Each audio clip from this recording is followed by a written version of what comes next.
Bank লোনে গাড়ি কিনলে বা কোম্পানি যদি কোনো অ্যাসেট কেনে, সেক্ষেত্রে কি ভ্যাট প্রযোজ্য হয়? কিভাবে প্রযোজ্য হয়? কেমন আছেন সবাই?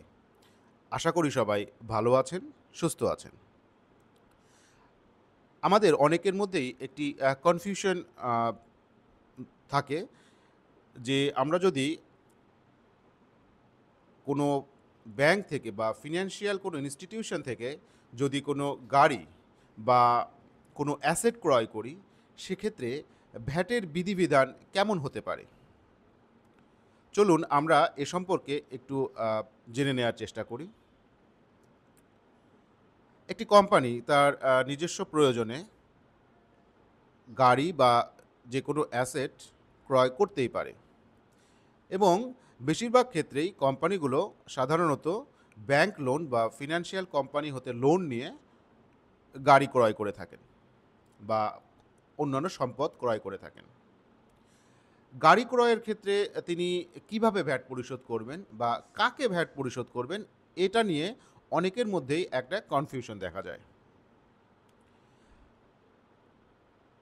একটি উদাহরণের সাহায্যে আমরা বিষয়টি একটু ব্যাখ্যা করার চেষ্টা করতে পারি এভাবে যে, ধরুন একটি কোম্পানি নাম এবিসি তার গাড়ি কেনার প্রয়োজনে XYZ ব্যাংক থেকে একটা লোন নিলেন এবং একটি গাড়ি ক্রয় করলেন।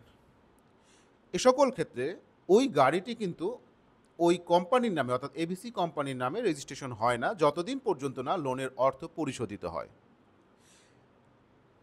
পরিশোধ হওয়ার আগ পর্যন্ত এই গাড়িটি ওই কোম্পানির নামে থাকে, কিন্তু ব্যাংকের নামে থাকে, কিন্তু ওই কোম্পানিটি এটি ব্যবহার করে সুবিধা ভোগ করতে পারেন। সুতরাং দেখা যাচ্ছে যে গাড়িটি আসলে এবিসি কোম্পানি কিনছে না। যেহেতু এবিসি কোম্পানি ক্রয় করছে না, সেহেতু এখানে ওনার ভ্যাটের ক্ষেত্রে কোনো বাধ্যবাধকতাও নেই। গাড়িটি ক্রয় করছে XYZ ব্যাংক। সুতরাং এখানে এবিসি কোম্পানির কোনো ক্রয় নেই, শুধুমাত্র লোনের সৃষ্টি হয়েছে, তাই এখানে ভ্যাটের কোনো প্রশ্ন নেই।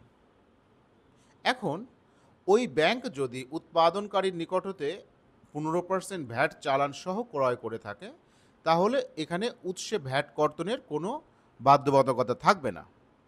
তবে তিনি যদি শোরুম হতে ক্রয় করেন, তবে ট্রেডার হিসেবে উৎসে ভ্যাট তিনি কর্তন করবেন। এখন এবিসি কোম্পানি লিজ বা ভাড়া হিসেবে ব্যাংকের নিকট হতে গাড়ি ব্যবহার করছে।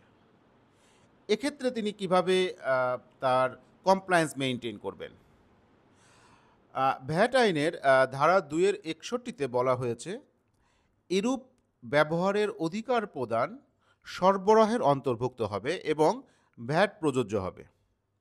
এ সকল ক্ষেত্রে ট্রেডার ভ্যাটের হার অনুসারে ভ্যাট প্রযোজ্য হবে, যা ধারা ৪১ অনুসারে প্রতিটি কিস্তির সাথে সমন্বয়যোগ্য এবং ওই ব্যাংক ভ্যাট চালান ইস্যু করবে।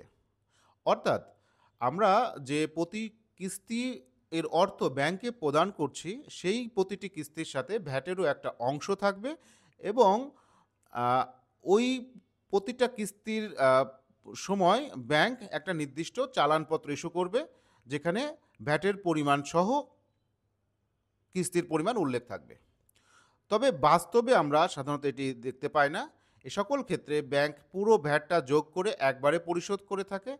আলাদাভাবে প্রতি কিস্তি হতে ভিডিএস কর্তন করে জমা করা হয় না। আমি আশা করি বিষয়টি আপনাদের বোঝাতে পেরেছি। তারপরেও যদি আপনাদের এ বিষয়ে কোনো প্রশ্ন থেকে থাকে, আপনারা কমেন্ট বক্সে জানাতে পারেন।